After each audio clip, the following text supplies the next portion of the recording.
Hi, I'm Brian Mullen, and this is Balls Out Physics, Episode 1, Planes Flying on a Spinning Ball. About 7 months ago, or well, 8 months ago, beginning of the year on New Year's Day, I went and saw Interstellar, and I thought it was awesome. And it got me to go back and read this book for probably about the third time in my life, What is Relativity? It was written in 1959. Really good book, very good explanation of relative motion. From planes, moving across the Earth with balls bouncing inside them, all the way up to things traveling at the speed of light. It gives a really good explanation of Einstein's theories. And so, here I am, my head in the clouds, thinking about relativity and space travel and all this craziness. And I was, just bored one day, sitting on the couch, looking through YouTube videos, and a couple flat Earth conspiracy videos popped up in the suggested videos to watch. And I'd seen those before, and I always had thought to myself, "There's just no way," But I'm a very open-minded person, and I was, in the mood to watch something different. So I said, "What the heck? I'll watch one of these." Thinking it would be good for a laugh. Well, about halfway into it, I wasn't really laughing. I was actually questioning a lot of things. And one of the biggest things that caught my attention was planes flying on a spinning Earth, trying to land on north and south runways. Because the Earth rotates from west to east, and things don't seem to line up based on the examples they were showing. This was all graphically, and so I started to look into this a lot. And what really surprised me at first is, I'm a structural engineer, and I've taken a lot of physics courses in my life, and I started to look into the curvature of the Earth and the rotation and the speeds of Earth, and it kind of blew my mind that I'd never really thought about how fast the Earth rotates or how much it actually curves. Here I am researching flat Earth theory, and I'm actually studying the curvature of Earth and the speed at which it rotates. I mean, there's some serious irony there. Our Earth, our model shows it spinning from west to east around an axis, which is represented by this little stick, and the circumference of the Earth at the equator, right here, the circumference of the Earth is 24,901 miles. So at the equator, since that's the farthest point from the axis of rotation, and there are 24 hours in a day, the speed of the Earth is 24,901 miles divided by 24 hours gives you 1,038 miles per hour. That's the instantaneous velocity at any point along the equator. I mean, that's what it has to be if everything we're told is true. So that's really fast. That's faster than the speed of sound, which is Mach 1, 761 miles per hour. So I never really thought about how fast that is. I always thought just kind of assumed it was moving really slow, and you didn't really think about how much distance has to be covered in one day. But I also had never thought about or even calculated how much it actually curves. The general accepted value is 8 inches per mile, and I mean that's what it has to be based on the circumference, and that's 8 inches per mile, varying with the distance squared. Because if you're standing, or if you're on a point that's just above the surface of the Earth, or just on the surface of the Earth, and you look straight out away from you, across water, of course, because land has mountains and all kinds of things, but going across the surface of water. At the first mile, you would expect to see an 8-inch drop down to the curve, and at the second mile, because it's a curve curving down, it's continuously getting farther away from that horizontal line that you're driving, that you're sighting out away. The second mile is 8 inches times 2 miles squared, which is 32 inches, and then the third mile is 8 inches times 3 miles squared, and if 3 miles squared is 9, it gives you 72 inches. It starts to drop off pretty quick, and so I'd found that the flat Earth community had created this. Someone out there did this. This is a curvature chart. The flat Earthers are making a curvature chart, and they're showing how much curvature would have to be, we would have to see in all directions, because it's a sphere, anywhere on Earth. And this was drawn in AutoCAD, and since I'm an engineer, I have access to AutoCAD. The first thing I did is I went and drew a circle with a radius of 3,959 miles, which is the accepted radius of our Earth. I converted that to feet, which comes out to over 20 million feet, and started plotting points and finding that this is very accurate. This is exactly what you get. So I'm starting to wrap my head around how much curvature there should be, and that's quite a bit. And it's kind of hard to find it. So anyway, one of the first things I did is I set up a problem about the spinning planes. It was a physics problem. I studied relativity. I figured I could do this. The idea of this problem is that we are an observer, a stationary observer, looking at Earth, watching a plane fly. And this is based on a direct flight I took in college from JAX to LAX. The two airports are about 2,000 miles away from each other. And I flew there and then flew back, and I like doing the problem going back because it's more interesting that way. Because we're rotating with the Earth, and also a lot of some flat earthers out there have said things like, if the Earth is rotating 1,000 miles per hour at the equator, planes can't fly that fast, so they can't catch up to it, and that's not really true, because if the plane's already rotating with the Earth when it takes off, it's the speed it gains in the air is added to the initial speed it already had. So that's not true. But there is a problem here, and that's what I want to get into.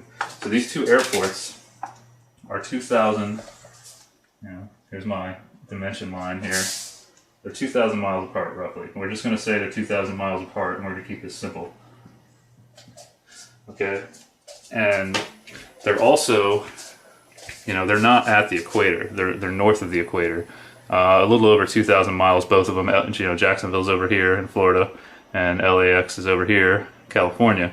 LAX is about 250 miles north. I think 250 miles north of JAX in Jacksonville. But we're going to say that they're at the same latitude, just to keep it easy, to keep the problem easy. And so, as I was showing you on the ball, as you move up away from the equator, the diameter of the Earth around the center axis decreases, so your velocity decreases. You can calculate this, and I played around with some numbers, and I got between 850 and 900 miles an hour for both airports. So I just said let's just use 900, just to keep it easy. It's a hypothetical problem, but it is based on reality. So the reality we're all taught to believe. So here we are. We're going to fly back to JAX. Sitting on the airport in LAX, we're going 900 miles an hour east. The Earth is moving that fast, but we can't feel it because everything's stuck to it, right? So we're told. So the plane takes off and gets up to its cruising altitude, whatever that is for the day, 30,000, 33,000 feet, whatever they're going to fly at. And it gets up to a cruising speed of, let's say, the velocity of the plane, VP, equals 600 miles per hour. Now, since it was already moving, the velocity of the plane relative to Earth, which we'll call VPE, is now 600 plus 900 miles an hour gives us 1,500 miles per hour. This thing's really moving. Okay, but it's relative velocity, so it only seems like 600 miles per hour to us on the plane, right? That's the theory. So everything makes sense. We're moving fast, 600 miles per hour faster than the Earth is spinning, so we're moving towards Jacksonville. But here's where we run into a problem. Let's say there's a north-south runway in Jacksonville. Now, Jacksonville's runways are actually orientated kind of 45 degrees northwest and northeast, but north-south runways do exist. You can go look on Google Earth, you'll find them. They're all over the place. And, of course, LAX's runways all point east-west, and they're right on the water, or right on the ocean. So we get up here to this point. Right before they make the turn, the plane slows down. Okay, this is where the problem comes in. Planes cannot stop flying before they make a turn. They can't go to zero. And going to zero would bring you back to 900 miles per hour that you started at. But you can't go to zero because a plane has to keep flying forward to have uplift on the wings and keep itself in the air. Duh. So it's going to slow down before it makes the turn, but it's not going to zero. So let's say it slows down to 300 miles per hour. you know, and then it also, this is the speed it slows down to before it makes this 90-degree turn, or this right angle turn.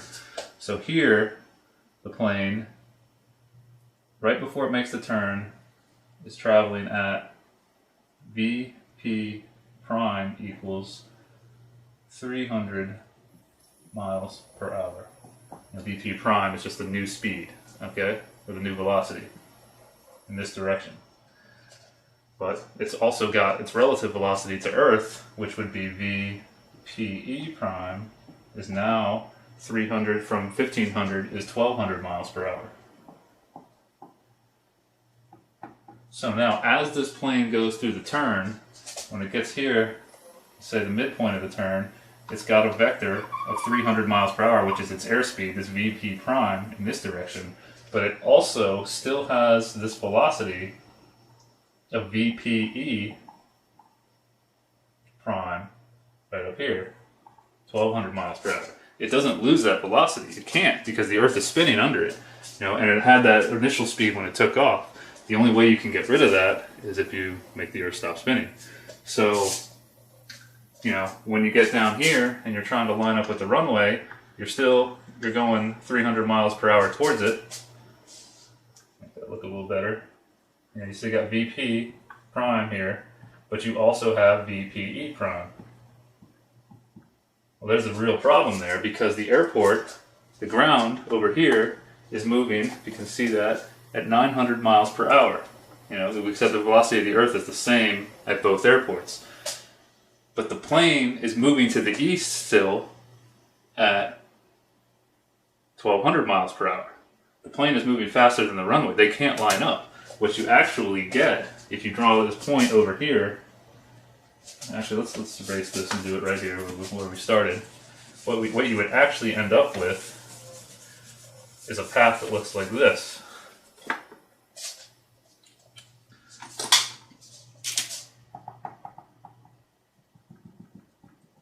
More of a linear path, because the plane, you know, this point represents the plane has a vector this way and another much larger vector this way.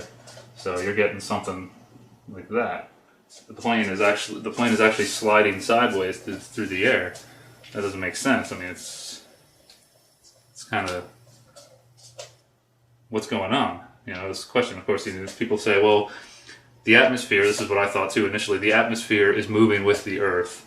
So, you know, since the atmosphere is moving with the Earth, you know, it's like a fluid that you're traveling through, so it doesn't matter that your initial speed was 900 miles per hour, and then you have a relative speed, and that doesn't work. When you really start to think about it, it doesn't work. You know, the best example I got from another engineer I showed this problem to was, he said, what about a fly on a train? You know, the train... The air in the train is moving with the train, and the fly can buzz all around inside the train. You know, you've probably seen bugs in a vehicle before of some sort. You know, and the fly is unaffected by the movement of the train. Well, first of all, a fly can hover, which a plane can't do, and also the air in the train is contained within the shell of the train. Earth does not have a shell that, at least so we're told, that contains all the air. You know, the space shuttles and rockets and everything flies through it. You know, they leave the Earth. What's supposed to hold our atmosphere to our Earth is gravity. So we're told, you know, air actually still has a mass, and so gravity pulls. You know, anything with mass exerts, as we're told, anything with mass exerts a force on anything else with mass, and they attract each other. I'll get into that in another episode, because that's also a big issue I'm finding. But so the atmosphere, you know, spinning with the Earth, you know, wind blows in all different directions. It's not constantly blowing from west to east, because if it was moving with the Earth, it would be blowing from west to east, and that wouldn't help us at all, because, you know, the plane is also going from west to east. So if anything, the atmosphere is just pushing it along. It's not helping slow it down. If you reverse the problem and go the other way and flip the runways around, which is what I initially did, you end up with the plane going 300 miles per hour too slow. And of course, if the atmosphere is going from west to east, then maybe you could say that the atmosphere pushes the plane back up to that velocity. But, you know, Newton's first law says that an object in motion stays in motion unless acted upon by an outside force. So an object in motion relative to another object in motion stays in motion relative to that object unless acted upon by an outside force. It has to. the atmosphere doesn't answer the question. And the other problem with the atmosphere is air gets thinner as you get farther away from the Earth. So the gravitational pull on the air as you get higher and higher is less. So by conservation of angular momentum, air at higher altitudes would have to be spinning slower. And this, this is where, the actual concept of dark matter comes from in galaxies, because stars at the outer edges are spinning at the same speed as stars in the inner ring of the galaxies, and so we say there's more mass there to make up for this. And that's another thing I'll cover in a coming episode. But there's no real answer for this. So I started thinking about this. I'm trying to visualize this, because we never do problems like this, in my engineering classes in college, we used to break down, we derive equations, calculus. We use calculus to break down equations that somebody else had already derived before, and I always thought it was annoying because, it always comes down to a simple algebraic expression. Everything in our world becomes very simple. It's kind of amazing. But, everything breaks down to a simple algebraic expression. We go through all this proof to back check what these guys had done. But never did we back check our theory of living on a spinning ball, ever. We don't do these problems. Why? Why don't we talk about the curvature? Why don't we talk about the velocity? I went back to school and took astronomy in 2013, and we kind of talked about this, but not in depth like this. And then the other thing I started to think about is, I live in Central Florida.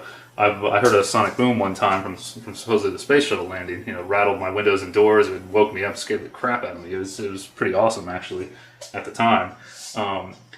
The landing strip for the runway at Cape Canaveral is north-south. The north end actually points a little bit to the west, this way. Actually, west is actually this way. But it's mostly north-south. And I also have seen the space shuttles take off from the beach. I accidentally saw one. I just happened to walk out on the beach up in Jacksonville one time and saw one take off. And I saw it go out over the water, going to the east, which would actually be this way. Going out over the water to the east. And then it disappeared from my sight. I thought it went out into space. So it's rotating with relative to the rotation of Earth. Definitely. And when it gets up into space, it's still going to have those components. It's adjusting with we're told it adjusts its movement in space with air jets. Spraying mass out into nothingness, which I'm also going to do another episode on, because that doesn't make sense either. But we'll get into that too. So now this shuttle is going to re-enter the Earth's atmosphere, traveling at thousands of miles per hour when it comes back in, and it's supposed to come back in gliding. It comes through the atmosphere, and you've seen all those videos where the fuselage heats up, and it's slowing down, of course, as it's coming into our atmosphere. But if this thing is coming in at thousands of miles an hour, and trying to come in from either the north or the south end of that runway, and it definitely has components of velocity to the east or west, and that runway is spinning somewhere between 850 and 900 miles per hour to the east. This is insane. The little jets that shoot to the side and the shuttle aren't going to do anything in our atmosphere. This is insane. It doesn't work. Really, try to think about this. Try to wrap your head around an Earth spinning. In all the movies we see of space, the science fiction movies and everything, whenever like a ship is coming up on a planet, the planets always seem to be stationary, because if they were actually rotating at the speeds they would have to be rotating for the length of their days, whether it's Earth or another fictional planet in a movie, it would probably hurt our heads to have to see the ships and things rotating like that. So for Hollywood, and then to make things easier, we see it stationary. It appears stationary. Of course, you could say it's moving too slow, but it's actually moving pretty fast. So, Earth is at least. So anyway, here's the spinning ball problem, but we also still have the curvature problem here. We're flying a great distance, 2,000 miles. And based on that curvature chart I showed you earlier, there's a lot of curvature that this plane has to fly over. So, in architecture and engineering world, looking down on something is called a plan view. So we call this a plan view of Earth. And we cut sections through our plan views to look at a section through a building or anything we're designing. So what if we cut a section through the Earth here? This is typically what a section cut line looks like, something like this. Okay, so we're going to cut a section and turn our view, up, looking into the plan view. Okay, so let's draw that. Still 2,000 miles apart from here to here and say, this is LAX over here, and this is JAX over here. Both airports are roughly at sea level. I mean, LAX is right on the water, and JAX is a little bit inland, but I mean, Florida's flat, so it's basically at sea level. So we've got this curve of the Earth, the amount of curvature that we would see over 2,000 miles. And here is our datum line, which is sea level. Okay, so this is LAX, this is JAX. Okay, so this distance here, let's get something, use a different color for this. This distance here to the curve would be based on 1,000 miles an hour, 1,000 miles of distance. Excuse me. I mean, this is rough because where do we actually measure? Do we measure across the curve, or do we measure the distance between the 2 points? You know, miles are linear measurements, but we'll just ignore that and just keep it simple and say 1,000 miles. Now you take the curvature chart, you look on here, see if you can see 1,000 miles. 1,000 miles. The height of your curve at 1,000 miles should be roughly 128.4 miles. All right, so this distance here is 128.4 miles. Okay, our plane takes off, you know, heading this way, I guess, because it has to follow the curve, and it gets up to about 30,000 feet, 33,000 feet. That's 5 miles. That's a mile is 1 mile is equal to 5,280 feet. So now you're up here somewhere, and you're trying to fly over here, like this, I guess. I mean, you can't fly through the Earth like that, so you still have to follow the curve, obviously. Well, this plane is flying along and follows this curve, right? The Earth is constantly curving, so the plane constantly has to be following the curve. Well, that's a problem because when the rudders on a plane are straight, they're, the flaps or rudders, whatever you want to call them, they're called rudders because it's just like a boat moving through water. Air is a fluid, really, and so when you turn a rudder on a boat, it controls the direction of the boat. Just the same thing in the air. When plane turns its rudders on the wings or on the tail, it affects its motion through the fluid, but it's just the atmosphere that's flying through, and it controls its orientation and where it's going. So, to follow this curve, the plane would constantly have to nose down. The pilot would constantly have to nose the plane down if that's how a plane flies. When I first thought about this, I'm like, that's crazy. The Earth is constantly curving, so it constantly has to nose down to follow it. So I got on the internet and started looking up explanations for this. People have asked this question before, obviously, and the general accepted explanation for this is that gravity does it. It's basically like it's going into orbit, and because you have that force, you have this force of gravity on the plane pulling towards the center of the Earth, it makes you follow this orbital path. It's like a ball on a string spinning it around. The force in the string pulling it towards the center makes it actually rotate around. I mean, that's where the theory of all of our orbits in space comes from, is that force pulling towards the center of mass. All right. But see, there's a problem with that because the rudders on the plane are not the rudders, the rudders, elevators, whatever you want to call them, they're straight, but we're following a curve. Okay, so even though the pilot's holding the controls or autopilot or whatever, I mean, they're making little adjustments here and there, but I mean, basically, you fly up and you level off. You feel that when you fly on a plane if you've ever flown on a plane before. So, what if? You say the gravity is the explanation for that. I said, okay. I started thinking about it. That makes sense. I thought about things orbiting Earth, but what if the pilot? Let's draw a plane again. Say up here somewhere. What if the pilot decides he doesn't want to follow the curvature of the Earth for some reason, and he wants to follow a line that is tangent to the Earth, like this, a straight line? So, the pilot wants to follow that line and not fly. He kind of wants to fly up relative to the curve, I guess, or down, depending on which way you're looking at it. But, so now he's got this force of gravity that's trying to make the plane follow the curvature of Earth, based on the accepted explanation for what I was talking about before. So, if you want to fly in a line that's tangent to a point, on the Earth, then you have to fight that force of gravity that's trying to make you follow the curve. So now it's the same problem in reverse. Now you constantly have to pull up on the controls or nose the plane up to fly in a straight line. With the rudders, you're cutting through the air, but you're flying in a straight line with the rudders actually angled like this to make the plane fly straight. That doesn't make any sense. This doesn't work. That's not an explanation. Gravity is not doing this.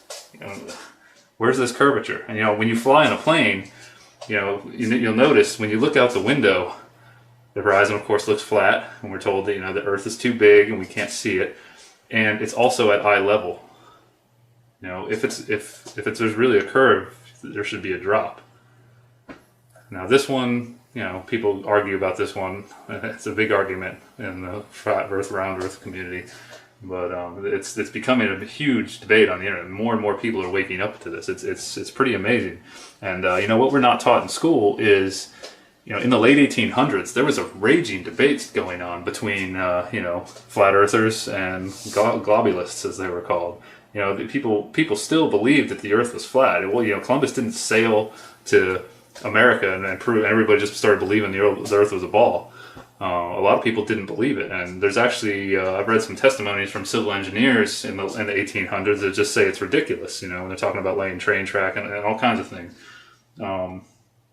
So I'm at a loss here. I don't know what to think. I'm kind of thinking it's flat and stationary. I've gone to Lake Apopka and I've taken my telescope there, and on the south end of the lake, Lake Apopka is one of the biggest lakes in Florida. I think it's the second biggest. On the south end of the lake with my telescope sitting 3 feet above the shore, I can see the North Shore 8 miles away. Well, based on the curvature chart, there should be, what is that? Based on 8 miles, I should have a 43-foot drop from one side to the other. I shouldn't be able to see the shore. There should be a curve of water in my way. You can't see it on a rough day when the waves are in the way, but on a calm day, you can. That doesn't make sense. I should not be able to see that. So, I don't know what's going on here, I've had my world turned upside down or right side up by this. I've spent a lot of time researching this, a good 7 months, and I've seen a lot of different things. There's a lot of topics to talk about, but this is the one I thought I'd start with. So, you guys out there, you can leave comments, call me crazy if you want to, but you got to give me an explanation for this if you're going to call me crazy, and help me out here. I'd love to go back to believing that I live on a spinning ball, and this isn't some massive conspiracy, and we all haven't been duped. But human beings are very easy to fool. And it's actually much easier to fool a human being than to convince a human being that they have been fooled. We come into this world, we don't know where we come from. We don't even know how our thought process actually work. We don't know how we're able to simultaneously create thoughts and perceive them at the same time. We still can't explain that. So what do we really even know? Anyway, that's getting off topic. This is episode 1. We'll be getting into more. I'll have many more episodes after this, hopefully. So, until next time, peace. Hi, I'm Brian Mullen, and this is Balls Out Physics, episode 1.1, A Spinning Atmosphere. Now, I just noticed the other day that my very first video, Balls Out Physics, episode 1, Planes Flying on a Spinning Ball, was reposted on another channel on November 6th. And since then, it's gained over 250,000 views. Now that's surprising. I don't know how that works, but it's awesome because it gets people thinking about this problem. When I first started looking into the idea of a rotating Earth and really thinking about that and applying it to the everyday world I see, one of the first things I thought about were planes flying above a spinning Earth, and I talked about that in that video, and I couldn't really find, any type of relativity problem that used planes and a moving Earth. Now there's tons of relativity problems out there showing trains and cars and other things that are moving on a surface that is assumed to not be moving, but there's nothing that takes into account, at least since I haven't looked since then, that accounts for an Earth moving with the planes. Now, if you scroll through the comments on that video, I posted a link to where my video has been reposted. people saying the same thing that even I said, is of course the air slows the plane down, because my argument was an object in motion stays in motion unless acted upon by an outside force. So what's slowing the planes down? Because I said the atmosphere, I didn't make the statement, which I should have done, about my assumption of an atmosphere spinning with the Earth. How can that be? And so I implied in the video that why aren't the planes going into orbit? Okay, now we know in this reality that planes slow down because of air resistance. That's obvious. The whole point of that episode was to get people thinking about it so we can try to explain this. And so this video is about the concept of a spinning atmosphere and why I have a lot of trouble with it, and really why I ignored the spinning atmosphere in my very first episode. So let's say we're looking down on the North Pole of the globe Earth, and the Earth is rotating, spinning, or I should say rotating. People have given me some criticism for I should say rotating instead of spinning, because they said it's being deceptive to say spinning, but I mean spinning, rotating, I really think it's the same thing. So anyway, Earth is rotating, right? And so let's say we're going to freeze the Earth at that moment. Freeze the Earth with the atmosphere around it, assuming that the atmosphere is rotating with the Earth. And that's what I have drawn on the board here. Okay? So here's the Earth down here. All right, and let's say that this line right here is the equator. When you're looking down on it, the equator is right here. Okay, so we're just going to say this line is the equator, and then this is the edge of the atmosphere up here, and then there's space out here. Now this is obviously not the scale, this is just conceptual. Okay, and so at the equator, the circumference of the Earth is roughly 25,000 miles. And so to figure out the instantaneous velocity of the Earth as it spins around its axis on the equator, you divide the circumference by the time it takes to make one revolution, which is 24 hours. And when you do that, you get roughly 1,038 miles per hour. Okay? And so we assume right here that this is the Earth rotating at 1,038 miles per hour. And I said in the video, and people have said in the comments, that you can just say that that's zero. Okay? And so what I want to do is look at this atmosphere and look at 3 points and 3 elevations, okay? A, B, and C, and assume that we're looking at just 1 cubic foot of air, okay? Just to get our minds around this volume of air that's frozen in time right now, okay? So all of it's moving, all the air is moving with the Earth in such a way that it appears relatively stationary. You know, we go outside, wind blows and moves around, but it's all moving with the Earth, and that's what slows the plane down, because the atmosphere moves with the Earth, okay?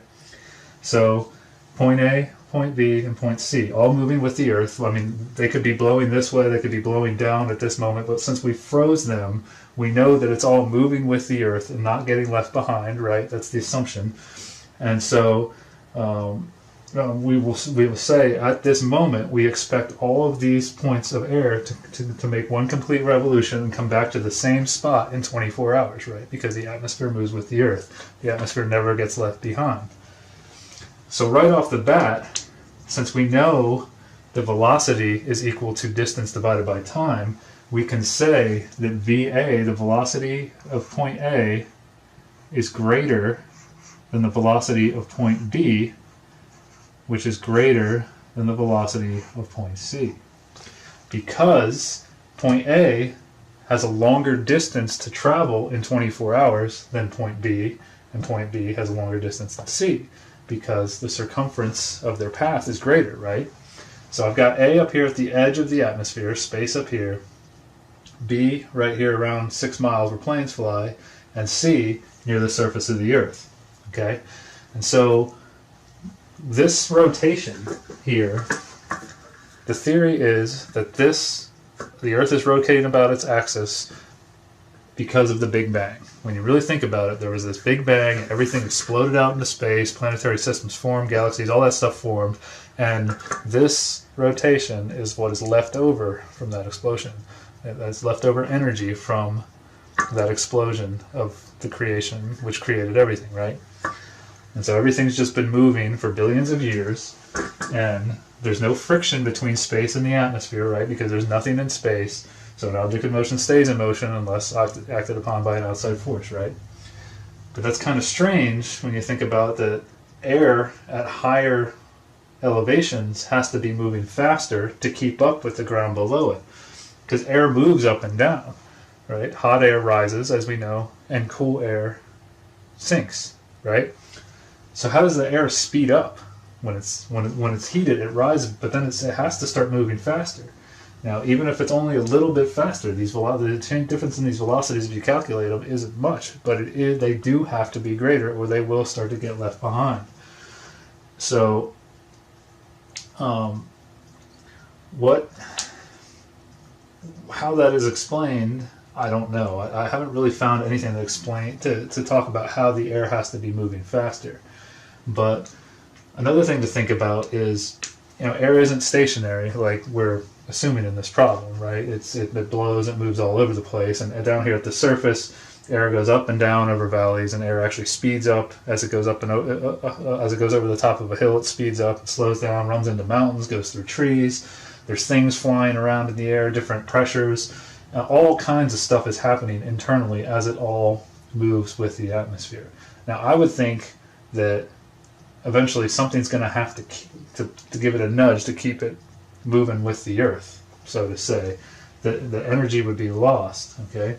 But not to mention that, there are things that enter our atmosphere. There's meteors, all kinds of stuff is constantly is supposed to be entering the atmosphere from outer space. So that is pushing back on the atmosphere and wanting to slow it down.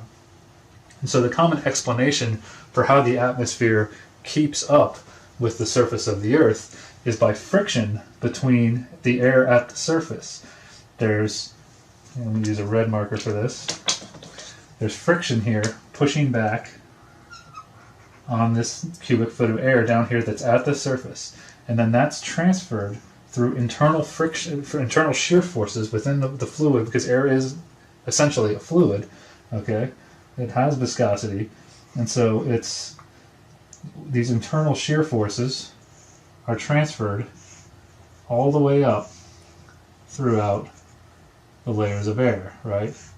Just the air pushing against itself, the friction carries that force all the way up to keep the atmosphere moving with the earth, right? Well, the problem I have with the thing that doesn't make sense to me, and this is why a lot of this is why I ignored it in the first episode, though I didn't explain it, is when you create friction, you create heat. You rub our hands together. It's actually kind of cool here today. Rub my hands together to warm them up. That creates heat. Heat is essentially kinetic energy.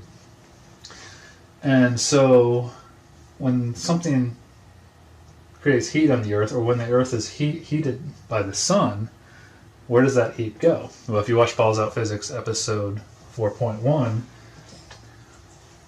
I talked about how the accepted explanation for how things don't just get hotter and hotter and hotter is that it radiates out into space, right? So heat from the earth radiates out into space, into infinite space, and is lost forever. So this process right here, this friction process, the shear force process, creates heat, and that heat is escaping. Therefore, this whole system would be losing energy, wouldn't it? And so we say that heat is really kinetic energy, and kinetic energy is equal to 1/2 mass times velocity squared, right? And so this kinetic energy, I assume, is going down. The kinetic energy of the atmosphere is going down because it's losing heat.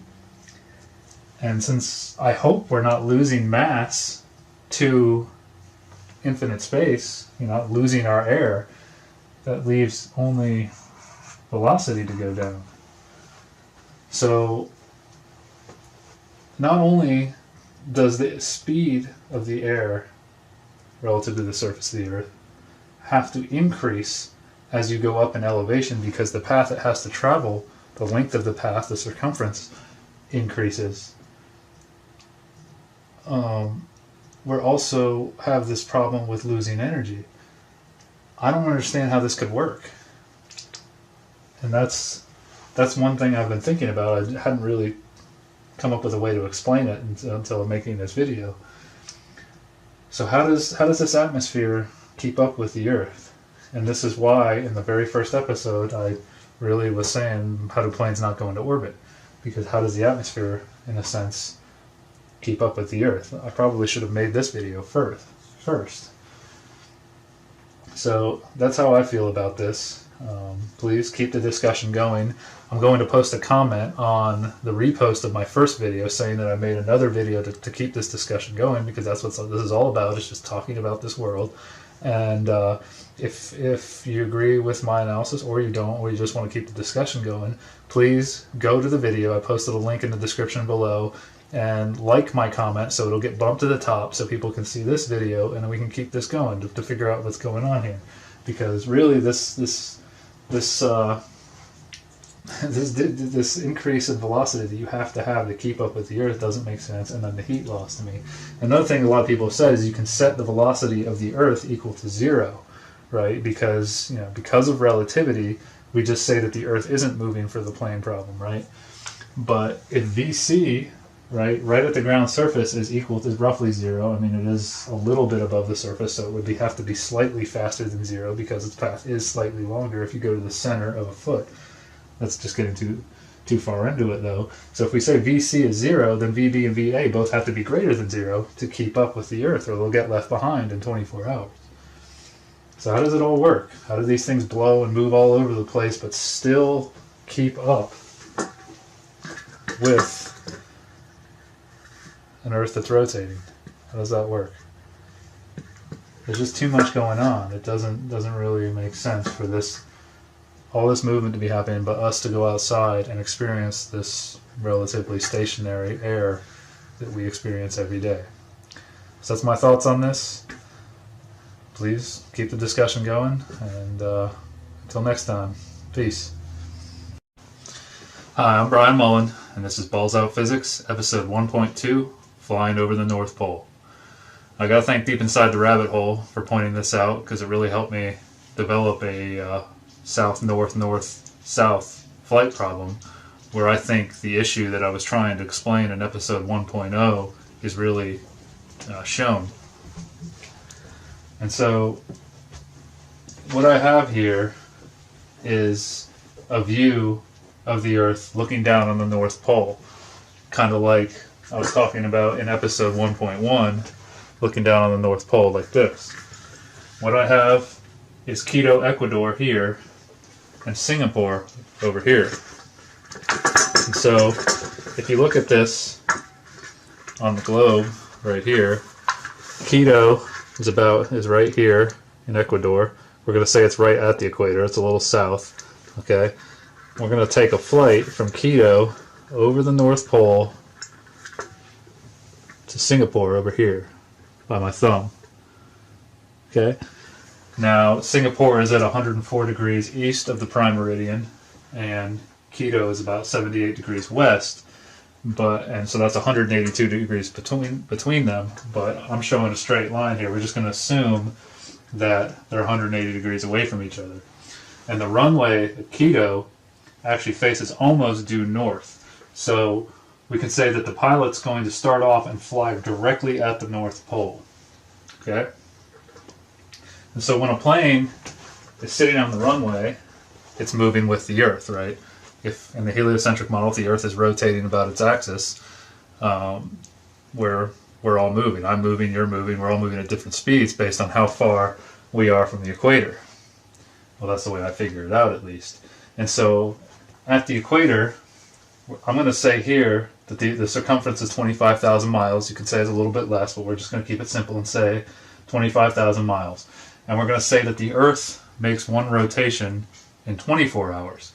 Now, you could argue that in the heliocentric model, the Earth makes one complete rotation in a sidereal day, which is 23 hours and 96 minutes, but that's a topic for another time, and it's only 4 minutes difference. And we're also going to say, to keep things simple, that the flight from Quito to Singapore takes 24 hours. And we're also going to say that that distance is 1/2 of the circumference of the sphere. We're assuming a perfect sphere here. And so that's 12,500 miles. And if it takes 24 hours, that gives you an average flight speed of 521 miles per hour, which is very possible. And flying 24 hours is also very possible. I looked it up, so the longest flight ever was for 4 days. They're probably refueled in the air.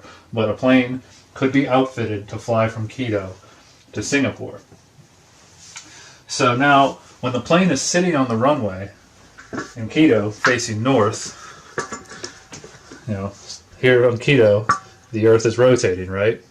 And so, if the Earth makes one rotation in 24 hours, 25,000 miles circumference divided by 24 hours gives you speed and instantaneous velocity on the Earth of 1,042 at the equator.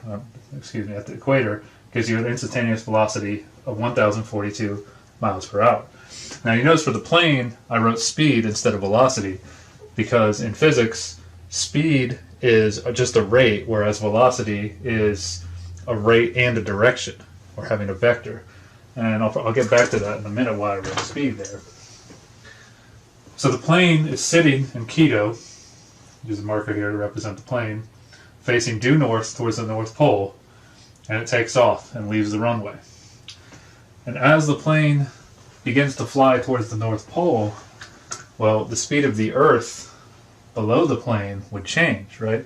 Because since velocity is distance divided by time, or speed is distance divided by time, whatever you want to look at it, the circumference of the Earth around the axis of rotation decreases as you fly north, right? Because the Earth is curved. And so I just did this by drawing it in CAD.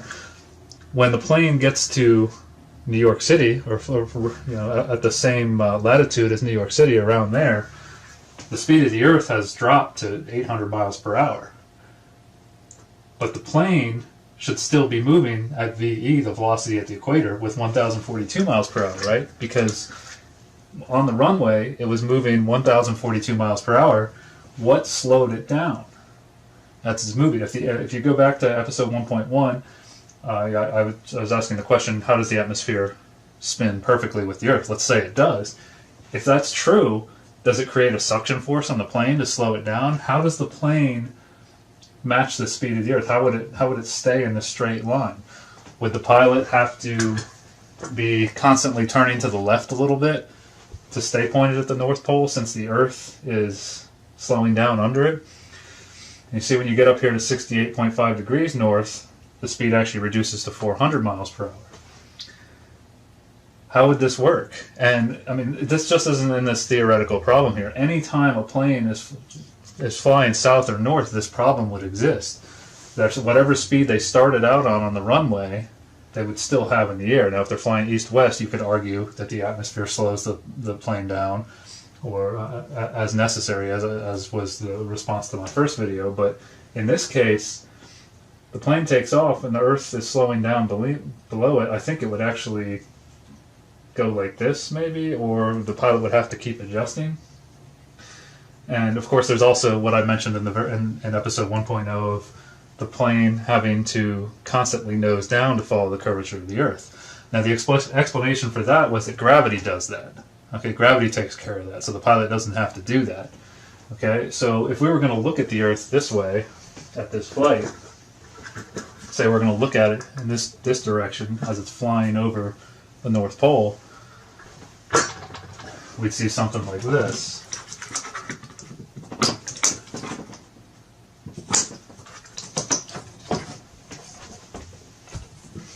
Okay, so here's the Earth, North Pole here, this is your axis of rotation, and here's the plane traveling in its path. Now gravity is what keeps it following the curvature of the Earth, right? Well, this plane, what's going to keep it following this axis of rotation? Gravity doesn't pull in two directions at one time, does it? Does it pull towards the axis of rotation as well? How's that going to work? And so the plane, as it's moving, flying over the North Pole, is going to encounter the Earth actually changing directions below it. Because here the Earth is moving this way, and as the plane crosses the North Pole, now the Earth is going the other way. This is what Deep Inside the Rabbit Hole pointed out in a comment on my last video. And so you have to remember, though, that the Earth is also moving, right? So as it flies from Quito to 68.5 degrees, that's about 3/8 of the way through the flight. You know, it takes 12 hours to get to the North Pole if we're assuming perfect 24 hours, roughly. The Earth has moved, right? So Quito is now over here after 9 hours, still moving with the velocity vector, VE, at the equator. And Singapore is over here after 9 hours. So where's the plane in all of this? Is it still following this line, even though it's moving faster than the Earth below it? Because again, an object in motion stays in motion unless acted upon by an accidental force. So what slows the plane down to keep it with the Earth? It can't be gravity this time, because gravity, as I said, is already taking care of the nosing down. So as the pilot, if gravity's not doing that, as a pilot constantly nosing down and turning to the left a little bit. I mean, I've played flight simulators and know enough about flying. I've never flown a plane to say I don't think they have to do that when they're flying north or south, because this problem would happen when flying south, as the Earth would be speeding up under the plane. So if you took off from a location to the north. So I don't really see how this works, and I think there's still a problem here. So thoughts on this? When relativity problems are done, they're always done with something moving in a straight line, linear motion, not circular motion. To keep the plane moving around this axis of rotation, you would need a centripetal force to resist the centrifugal force that makes it want to fly off the circle, right? It makes it want to move in a straight line. When you spin around one of those merry-go-rounds in a playground, if you ever did this as a kid, we used to get a bunch of kids on it. One person would spin it as fast as they could, and everybody lets go, and they fly off in a straight line, a line that's somewhat tangent to the circular motion that you're moving in. So why wouldn't this happen here? Why wouldn't the same thing happen here without that force, without a force pulling towards that axis of rotation? So just my thoughts on this, more problems to think about. Again, why don't we do problems like this in physics to explain how this all works on an Earth that's rotating around its axis and then revolving around the sun and all that. So my thoughts, till next time, peace.